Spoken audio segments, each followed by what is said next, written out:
The old harp player. Gifted musicians were a great rarity in the old days, but it was during the reign of the famous Caliph Umer that a certain competent harp player earned himself a fine reputation. Spectators loved his voice, the melodious sound of his instrument, and his entertaining presence, and thus they paid him handsomely every time he played.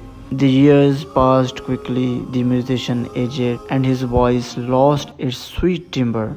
People no longer appreciated him, and the more he tried to sing, the more his voice sounded like the braying of a donkey. People would shoo him away, and by the time he turned 70, he was impoverished and unemployable. Eventually, he came to the end of his tether and at long last turned to God. My Allah, you have granted me a long life, but I've been guilty. I've never appreciated your kindness, yet you never turned your back on me and always provided me with my daily bread. But now, I am old and feeble and no longer have a beautiful voice. In fact, my singing rewards people when not so long ago they couldn't get enough of it. I promise you that as of today I will only play and sing for you, my beloved, and nobody else. He sighed and wishing for a little privacy, began to walk toward the town cemetery. He found the graveyard empty as he walked silently, swerving between gravestones until he finally chose a spot to sit down, making himself as comfortable as possible. He began to play his harp to his heart's content until he was utterly exhausted and eventually fell asleep. He dreamed that he was in a lush meadow and that his soul's wings fully opened, carrying him lightly toward the sun. He wished from the bottom of his heart that he could stay floating in the air forever, but fate wouldn't have it.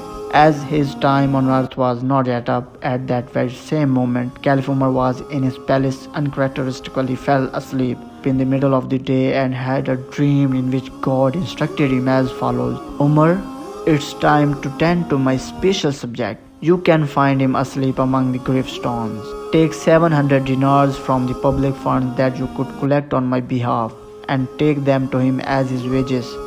Tell him to come back to you for more after he spent it.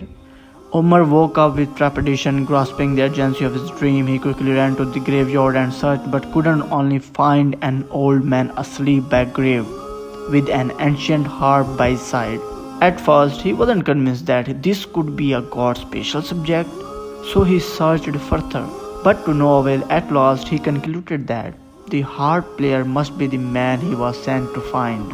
Unwilling to disturb the old man as he looked so peacefully, Umar quietly sat down beside him, but then suddenly sneezed.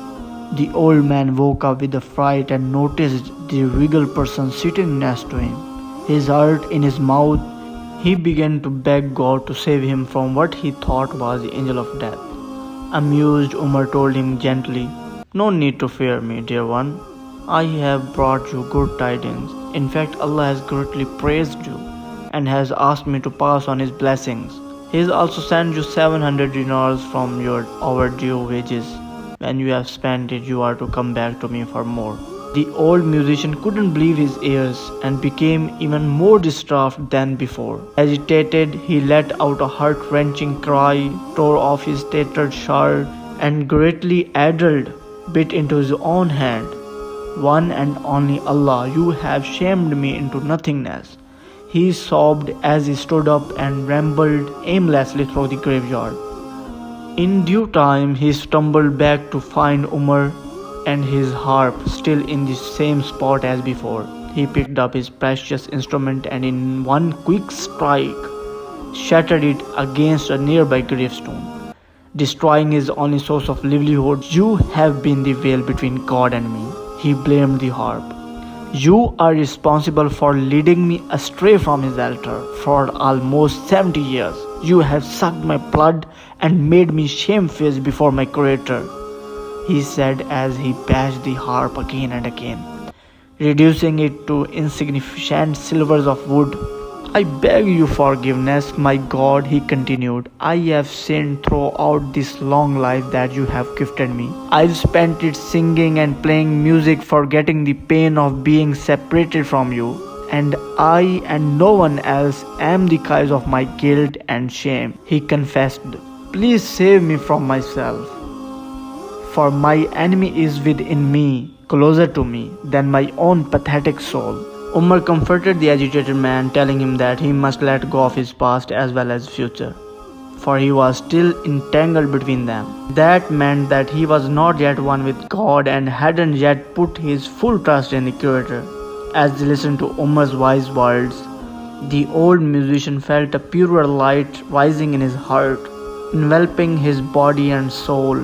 Astounded, he felt that he was letting go of the world he had known until then and found himself positioned in a different space, untouched by superficiality. A world that required an alternative understanding, where no words were left to speak, where solitude and silence were the order of the day.